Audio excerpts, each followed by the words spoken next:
زندگی یہ نہیں ہے کسی کے لیے، زندگی ہے نبی کی، نبی کے لیے۔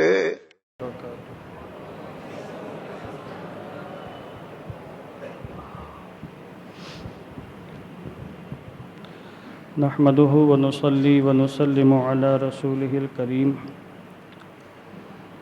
أما بعد، فقد قال الله تعالى في القرآن المجيد والفرقان الحميد: إن الله وملائكته يصلون على النبي يا أيها الذين آمنوا صلوا عليه وسلموا تسليما۔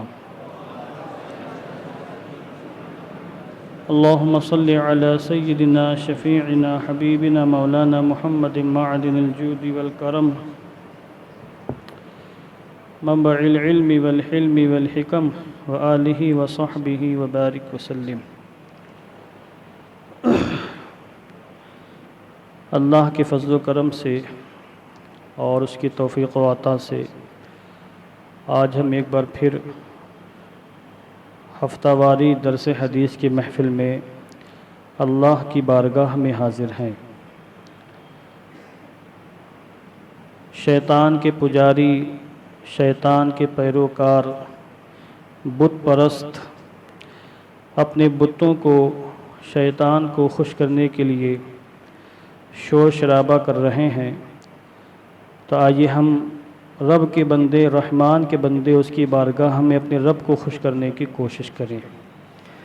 اور یہ بہت بڑی سعادت مندی ہے، خاموشی کے ماحول میں، پرسکون ماحول میں محفلوں کو منعقد کر لینا بھی کمال کی بات ہے، مگر اس سے زیادہ کمال کی بات ہے کہ کفر کا شور شرابہ ہو پھر ذکر الہی کی محفلیں منعقد کی جائیں۔ تو اس لحاظ سے چونکہ باہر کافی شور شرابہ ہے، آج کی محفل کچھ زیادہ ہی اہم ہوگی۔ اللہ عز و جل اس محفل پاک کو ہم سب کی بخشش کا، نجات کا سامان بنائے، ہمیں اور ہماری نسلوں کو، سب کو تادم حیات کفر و شرک کے سارے معاملات سے محفوظ فرمائے۔ پچھلے ہفتے میں نے درس حدیث میں نماز میں قرأت قرآن کے حوالے سے ایک اہم بات بیان کی تھی کہ ہمارے فقہا نے نماز میں پڑھی جانے والی صورتوں کو 3 قسموں میں منقسم کیا ہے۔ 26ویں پارے میں سورۃ الحجرات ہے۔ فقہا فرماتے ہیں کہ سورۃ الحجرات سے لے کر سورۃ الناس تک کی صورتوں کو مفصل کہا جاتا ہے، اور پھر ان کی 3 قسمیں کی گئیں۔ سورۃ الحجرات سے لے کر سورۃ البروج تک ان کو طوال مفصل کہا گیا، اور سورہ بروج سے سورہ بجنہ تک کی صورتوں کو اوساط مفصل کہا گیا، اور سورہ بجنہ سے سورۃ الناس کے درمیان جو صورتیں انہیں قصار مفصل کہا گیا۔ اور پھر میں نے یہ عرض کیا کہ مستحب یہ ہے کہ فجر میں اور ظہر میں طوال مفصل والی صورتوں کو پڑھا جائے قرات میں، عصر میں اور عشاء میں اوساط مفصل والی صورتوں کو پڑھا جائے، اور مغرب میں کوشش یہ کی جائے کہ قصار مفصل کی صورتوں کو پڑھا جائے۔ اگر آپ اس کو نہ سمجھے ہوں، میں اپنے عوام سے عرض کر رہا ہوں، تو آپ اسپیشلی ہم سے ملاقات کریں، میں آپ کو سمجھا دوں گا۔ اگر کچھ الفاظ میرے گاڑھے ہو رہے ہوں، کچھ الفاظ وہ ہوتے ہیں کہ ان کا ترجمہ دوسری زبان میں نہیں ہو پاتا، انہی الفاظ میں یہ قصار مفصل اور طوال مفصل اور اوساط مفصل ہیں، یعنی یہ اسپیشلی الفاظ ہیں، ان کو ہم بدل نہیں سکتے ہیں، اس کو یوں ہی بیان کریں گے۔ اب آپ سے میں نے عرض کیا تھا کہ میں اگلے ہفتے وہ روایتیں پیش کروں گا جن میں آپ کو معلوم ہوگا کہ آقا کریم علیہ الصلوۃ والتسلیم نمازوں میں بالخصوص کن صورتوں کی تلاوت فرمایا کرتے تھے۔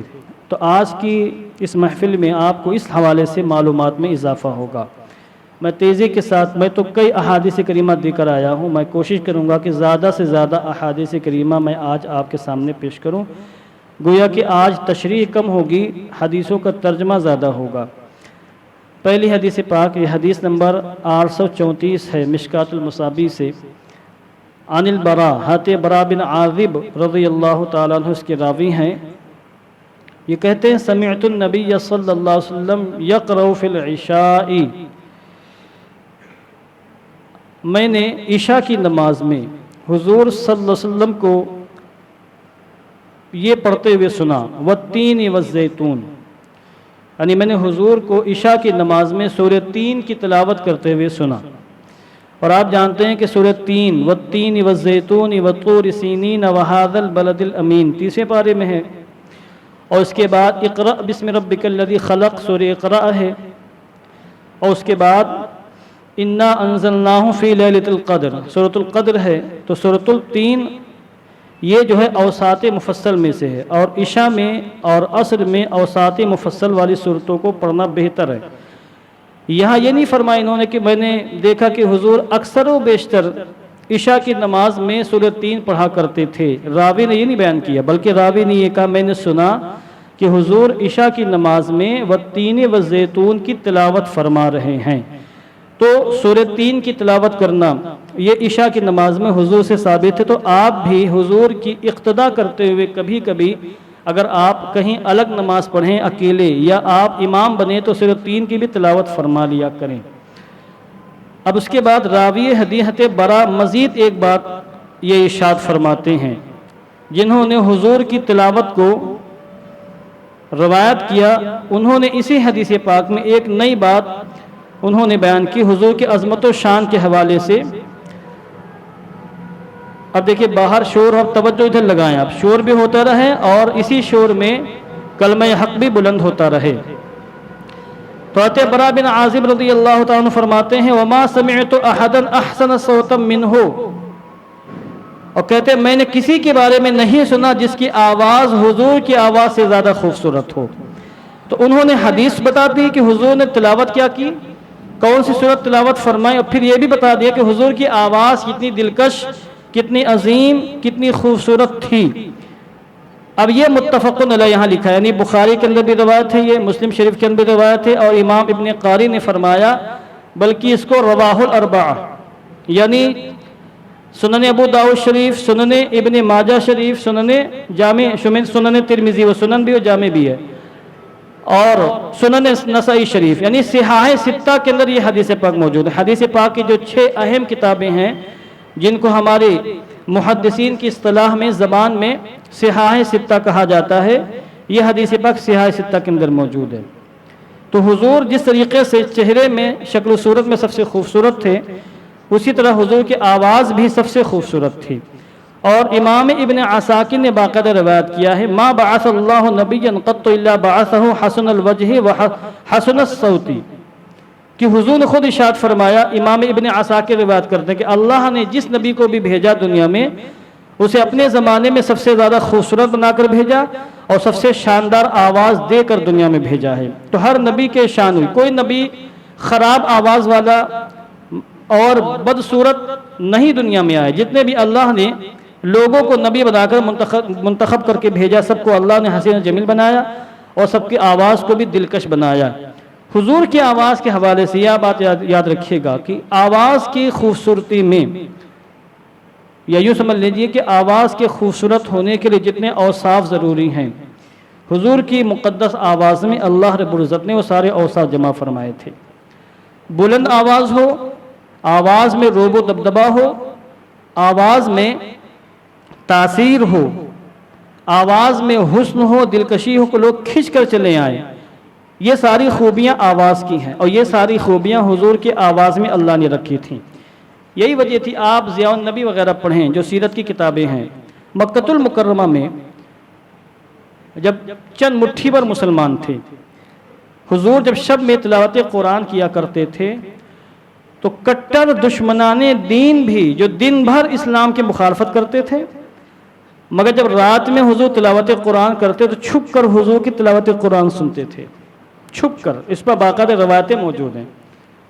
مثلا حضرت ابو سفیان، حضرت امیر معاویہ کے والد، زندگی بھر انہوں نے دشمنی کی اسلام کی، اور انہوں نے اپنے تئیں اسلام کی دشمنی میں حق ادا کر دیا، بعد میں مسلمان ہوئے، اللہ نے ایمان لانے کی توفیق بخشی، فتح مکہ کے موقع پر مسلمان ہوئے۔ اس میں بھی روایتوں میں آیا ہے کہ فتح مکہ کے بعد جو لوگ مسلمان ہوئے ان میں ابو سفیان تھے، مگر اس وقت بھی دل سے مسلمان نہیں ہوئے تھے۔ وہ حضرت عباس کے کہنے سے اور مسلمانوں کے روب و دبدبے سے ڈر کر وہ مسلمان ہوئے تھے، مگر بعد میں اللہ نے ان کے دل میں ایمان راسخ فرمائے۔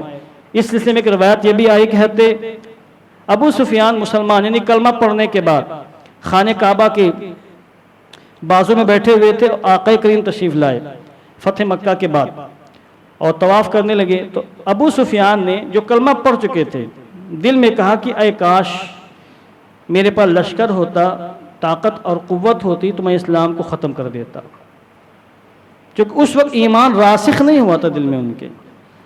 حضور طواف فرما رہے ہیں اور یہ حضور کو دیکھ کر کہہ رہے ہیں کہ اے کاش فوج ہوتی، لشکر ہوتا، طاقت ہوتی تو میں اسلام کو ختم کر دیتا اور محمد عربی کا مقابلہ کرتا۔ پلاننگ ابھی بھی ہو رہی ہے۔ تو حضور نے جب چکر لگا ان کے قریب پہنچے تو کہا اے ابو سفیان، اگر تو اب بھی ہمارے خلاف جنگ کرے گا تو اب اللہ تجھ کو ذلیل و رسوا کر دے گا۔ دل میں ارادہ کیا، حضور نے ارادے کو جان لیا اور کہا کہ اگر تم اب بھی یعنی اسلام کے غلبے کو دیکھنے کے بعد، اسلام کی حقانیت واضح ہو جانے کے بعد اب بھی اگر تم ہم سے جنگ کرنے کے ارادہ رکھتے ہو تو اب اللہ تم کو ذلیل اور رسوا کر ڈالے گا۔ دل کی باتیں حضور سمجھ گئے تو حضرت ابو سفیان کے دل میں بات راسخ ہوگی کہ ہاں واقعی حضور اللہ کے پیغمبر ہیں، میں نے دل میں ارادہ کیا اور محمد مصطفیٰ کے سامنے میرے دل کے معاملات بھی واضح ہو گئے۔ اس کے بعد ایمان راسخ ہوا اور سچے دل سے مسلمان ہوئے۔ یہ وہ لوگ ہیں جو چھپ چھپ کر، یہ ابو جہل اس کے بارے میں روایتیں موجود ہیں، اور کئی ایسے کفار مکہ ہیں جو چھپ چھپ کر حضور کی آواز کے اندر ایسی دلکشی تھی، ایسی جاذبیت تھی، ایسی سحر انگیزی تھی، ایسا لطف تھا، ایسا مزہ تھا کہ دن بھر اسلام کے خلاف پلاننگ کرنے والے رات کی تاریکی میں سٹانٹے میں تلاش کرتے تھے کہ محمد مصطفیٰ کہاں تلاوت قرآن کر رہے ہیں۔ اور اس سلسلے میں آپ کو صرف واقع نہیں بیان کروں گا، آپ کو حوالہ دیتا ہوں ضیاء النبی علامہ کرم شاہ زری صاحب نے علیہ الرحمٰن نے اس پر واقعہ لکھا ہوا، اس کو پڑھیں آپ تو آپ ہنسیں گے، سمجھے آپ۔ بہرحال تو یہ حضور کے آواز کا معاملہ تھا، اور حضور کی آواز بلند بہت تھی۔ حضور میانہ روی کے ساتھ، چونکہ چیختے چلاتے تو حضور تھے نہیں، اس پر باقاعدہ روایتیں موجود ہیں۔ تلاوت قرآن میں بھی آپ وقار کو ملحوظ رکھتے تھے، وقار کے ساتھ، درمیانہ کیفیت کے ساتھ آپ تلاوت قرآن کرتے تو بہت دور تک آپ کی آواز جاتی تھی۔ حتیٰ کہ مکہ المکرمہ میں آپ تلاوت کرتے تھے تو گھروں کی خواتین آپ کی آواز کو سن لیتی تھیں، اور ہجرت کے بعد جب مدینہ منورہ تشریف لائے اس وقت بھی آپ کی آواز بہت دور تک جاتی تھی، سمجھے آپ۔ فتح مکہ کے موقع پر بھی آپ نے خانہ کعبہ کے ارد کی تلاوت قرآن کی تو مکہ المکرمہ کے دور دور گھروں میں خواتین نے آپ کی آواز کو سماعت کیا۔ حضرت ام ہانی جو حضرت علی مولا کائنات کی بڑی بہن ہیں، ان کا مکان دار ام ہانی کے نام سے معروف ہے، اور یہ حرم شریف جو وسیع کی گئی ہے، حرم شریف میں جو توسیعی کام ہوا ہے، آج حرم شریف کے اندر دار ام ہانی داخل ہے۔ دار ام ہانی کے اندر مجھے باقاعدہ بیٹھنے، تلاوت قرآن کرنے اور نماز کی امامت کرنے کا بھی شرف ملا ہے۔ 2014 میں جب میں گیا تھا، ترکی حکومت نے دار ام ہانی کو مخصوص علامتوں کے ساتھ الگ کر دیا تھا کہ یہ دار ام ہانی ہے، مخصوص علامتیں تھیں، اور سنی ٹناٹن سنی مسلمان سمجھتے تھے کہ دار ام ہانی کہاں ہے۔ عربوں کو تو اس سے کچھ لینا دینا نہیں تھا، کیونکہ برکت نام کی ان کے ہاں کوئی چیز نہیں، کسی مخلوق سے برکت لینا ان کے نزدیک شرک و بدعت ہے، تو وہ لوگ توجہ نہیں دیتے تھے۔ البتہ انڈیا، پاکستان اور بنگلہ دیش کے خوش عقیدہ مسلمان اس مقام پر جاتے تھے، برکتیں حاصل کرتے تھے۔ آج دار ام ہانی ختم کر دیا انہوں نے، وہاں پر زینے وغیرہ بنا دی، الیکٹرک زینے بھی ہیں اور وہ چلنے والے زینے بھی ہیں، تو وہ انہوں نے تقریباً ختم۔ دار ام ہانی خانہ کعبہ سے کافی دور ہے، یعنی جہاں سے جتنا روڈ ہے اس روڈ سے بھی زیادہ کا فاصلہ ہے دار ام ہانی اور خانہ کعبہ میں۔ حضور خانہ کعبہ میں رات کی تاریکی میں سناٹے میں جب تلاوت قرآن فرمایا کرتے تھے تو حضرت ام ہانی اپنے مکان میں رہ کر اس تلاوت کو سن کر محظوظ ہوا کرتی تھیں۔ یہ حضور کی آواز کی بلندی تھی۔ ہمارے یہاں معاملہ یہ ہے کہ انسان اگر چیخ کر آواز نکالے تو اگر وہ اچھی آواز والا تب بھی اس کی آواز بھونڈی ہو جاتی ہے۔ کچھ لوگ ایسے ہیں کہ اللہ نے ان کو اچھی آواز سے نوازا ہے، مگر اگر وہ چیخ کر اپنی آواز دور تک پہنچانے کی کوشش کریں تو پھر آواز کا حسن ختم ہو جاتا ہے۔ حضور کا حسن یہ تھا کہ آپ کی آواز بلند بھی ہوتی تھی اور اس میں وقار بھی ہوتا تھا، اس سے حسن بھی ہوتا تھا، تاثیر ہوتی تھی، سننے والے کھنچتے چلے آتے تھے حضور کی بارگاہ میں۔ یہاں پر حضرت امام ملا علی قاری نے ایک بات لکھی ہے، حضرت عبداللہ ابن رواحہ کے حوالے سے واقعہ لکھا انہوں نے، کہ یہ کہتے ہیں عبداللہ ابن رواحہ کہ میں بنی تمیم میں تھا، حضور جمعے کے دن منبر کے اوپر کھڑے ہو کر یہ ارشاد فرما رہے تھے، اجلسو، بیٹھو، بیٹھ جاؤ منبر پر جمعے کے دن، اور میں بنی تمیم میں تھا، یعنی کافی دور تھا وہاں سے، اور انہوں نے اپنے گھر میں حضور کی آواز سنی اور ادباً اسی مقام پر بیٹھ گئے، کیونکہ حضور نے فرمایا اجلسو، بیٹھو، تو انہوں نے سنا تو اسی مقام پر جہاں کھڑے تھے اسی مقام پر یہ بیٹھ گئے۔ تو یہ حضور کی آواز کی عظمت و شان تھی۔ یہ ساری باتیں جو میں نے آپ کے سامنے بیان کی ہیں، تو امام ملا علی قاری نے اسی حدیث پاک کی شرح میں اس مقام پر بہت ہی اشاروں میں کہہ کر آگے گزر گئے، ہم نے تھوڑا سا آپ کے سامنے وضاحت کے ساتھ بیان کیا۔ تو حضرت برا نے دو باتیں روایت کی، ایک تو یہ روایت کیا کہ حضور نے عشاء کی نماز میں سورہ 3 کی تلاوت کی، اور یہ روایت ہے کہ حضور کی آواز سے زیادہ خوبصورت میں نے کسی کی آواز نہیں سنی۔ اب آگے دیکھیے، جابر بن سمرہ سے مروی کہتے ہیں، کان النبی صلی اللہ علیہ وسلم یقرأ فی الفجر بقاف والقرآن المجید ونحوہا۔ حضرت جابر بن سمرہ فرماتے ہیں کہ حضور علیہ السلام فجر کی نماز میں اکثر و بیشتر ہمیشہ نہیں، اکثر و بیشتر فجر کی نماز میں سورہ قاف کی تلاوت فرمایا کرتے تھے، سورہ قاف کی۔ یہاں بہت سے بچے حافظ ہیں، کوئی بتائے گا ہمیں کہ سورہ قاف کس پارے میں ہے؟ 26ویں پارے میں ہے، سورۃ الحجرات کے بعد سورہ قاف ہے، اور میرے خیال سے 3 صفحات کی سورت ہے یہ۔ کتنے صفحات کی؟ 3 صفحات اس میں ہیں۔ سورہ قاف کی تلاوت کرتے، گویا کہ فجر میں حضور ایک رکعت میں 3 صفحے کی تلاوت فرمایا کرتے تھے۔ اس لیے فجر میں مستحب یہ ہے کہ لمبی قرات کی جائے، لمبی قرات۔ مگر یہاں اگلی حدیث پاک دیکھیں، گھبرائیں نہیں آپ، اور مجھ پر بھروسہ کریں، میں اتنی لمبی قرات نہیں کروں گا۔ آگے دیکھیے، وَكَانَ الصَّلَاةُ بَعْدُ تَخْفِيفًا، اور اس کے بعد حضور کی نماز ہلکی ہونے لگی، یعنی فجر کی نماز میں حضور لمبی قرات فرماتے، 6 صفحات کی تقریباً تلاوت ہوتی کم و بیش، اور پھر اس کے بعد ظہر، عصر، مغرب، عشاء میں حضور مختصر تلاوت فرمایا کرتے تھے۔ ایک معنی اس کا یہ ہے، اور دوسرا معنی محدثین یہ بیان فرمایا کہ مدینہ منورہ تشریف لانے کے بعد جب مسلمانوں کی تعداد کم تھی تو حضور لمبی قرات فرماتے تھے، مسلمان کم تھے، تاکہ جو مسلمان ہو وہ نماز میں شریک ہو جائیں، آ جائیں فجر کی نماز میں۔ اور جب مسلمانوں کی تعداد بڑھ گئی اور بہت سے دیہاتی مسلمان ہوئے اور کھیتی باڑی کرنے والے کسان مسلمان ہوئے، اونٹوں کو چرانے والے کسان، مزدوری کرنے والے مسلمان ہوئے، تو حضور نے اپنی قرات میں آسانی کر دی اور مختصر قرات کرنے لگے، سب کا لحاظ فرمانے لگے۔ تو شروع میں حضور لمبی قرات فرماتے تھے، اور جب مسلمانوں کی تعداد بڑھی تو حضور نے قرات میں تخفیف فرما دی، اور پھر اس کے مقابلے میں کم قرات فرمانے لگے۔ تو آپ بھی فجر کی نماز میں کبھی کبھی سورہ قاف کی تلاوت فرما لیا کیجئے۔ یہ سورۃ الحجرات کے بعد ہے۔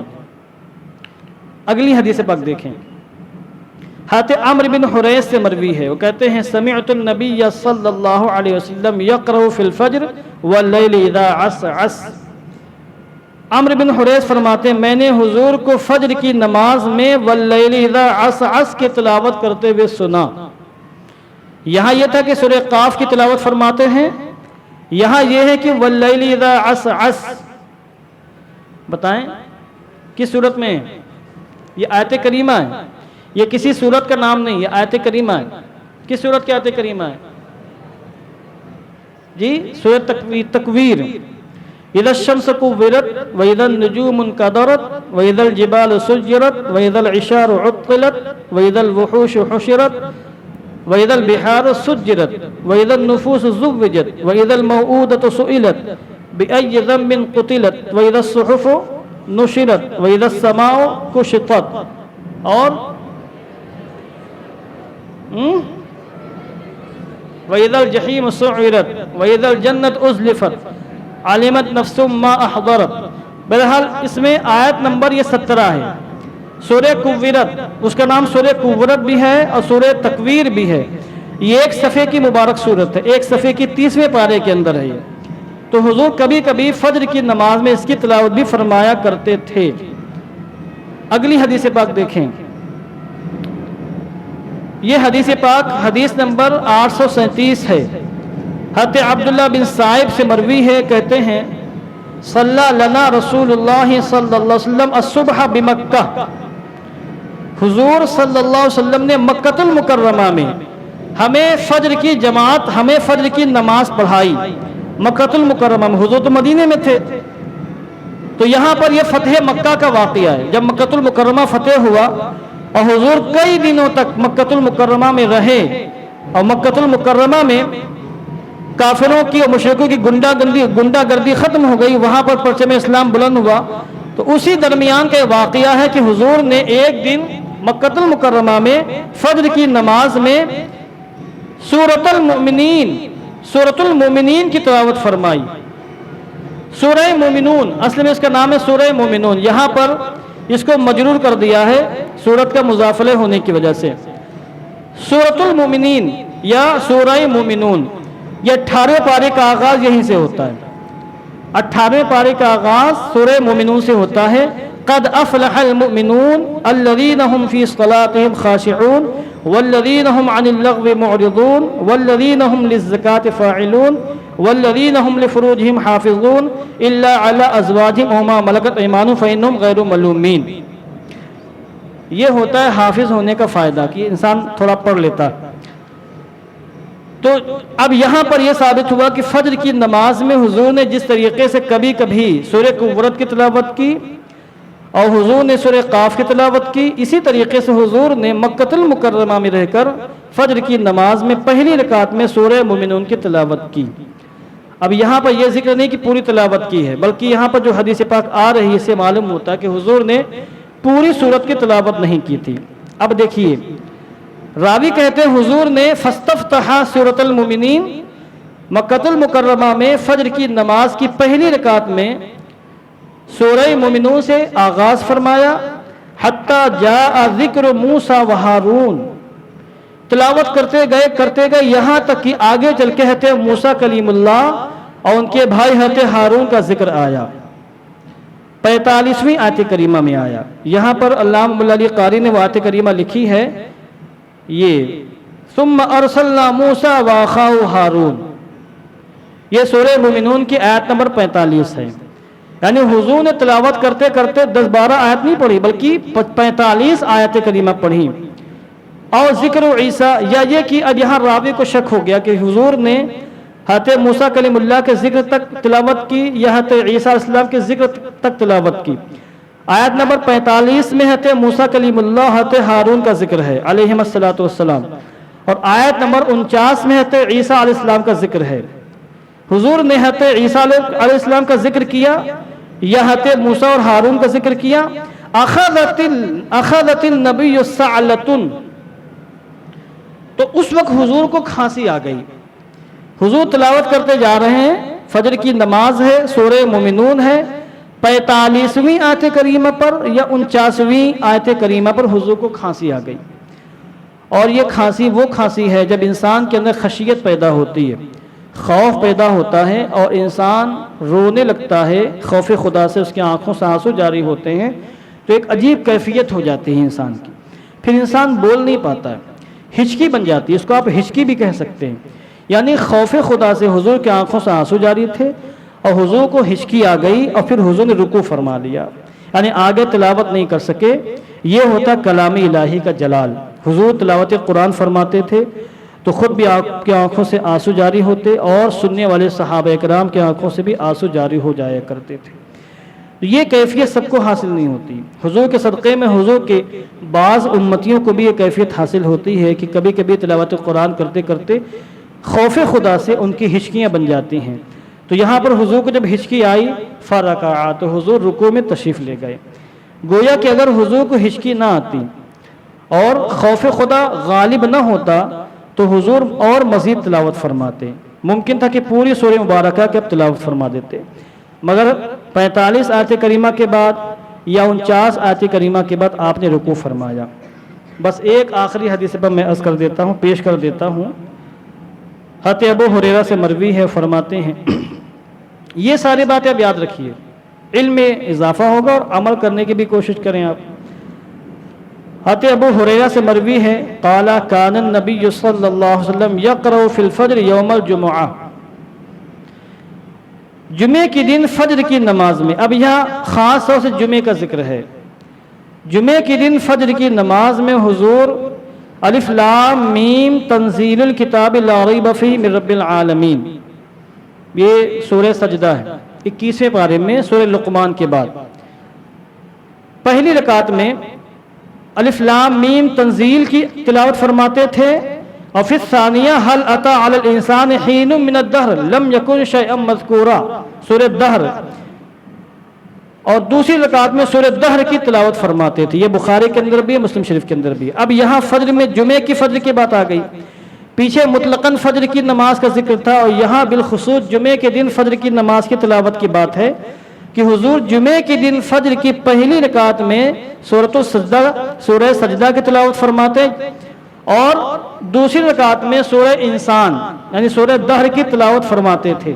سورہ سجدہ یہ 21ویں پارے میں ہے اور سورہ دہر 29ویں پارے میں ہے۔ کس میں؟ 29ویں پارے میں، غلط نہیں بول رہا ہوں میں، ٹھیک ہے نا؟ اس کے بعد والمرسلات عرفا سورہ مرسلات ہے، اس سے پہلے سورہ قیامہ ہے۔ اب یہاں ایک بات کی میں نشاندہی کرنا مناسب سمجھتا ہوں، سورہ سجدہ میں آیت سجدہ بھی ہے، یہ بات آپ کو معلوم ہے کہ آیت سجدہ جو انسان پڑھے جو انسان سنے سب پر سجدہ تلاوت کرنا واجب ہوتا ہے، حتیٰ کہ نماز کے اندر بھی اگر کسی نے آیت سجدہ پڑھی تو پھر نماز ہی میں سجدہ کرنا ہے اس کو، اس لیے تراویح وغیرہ میں حافظ لوگ اعلان کرتے ہیں کہ پہلی رکعت میں سجدہ ہے، دوسری میں سجدہ ہے،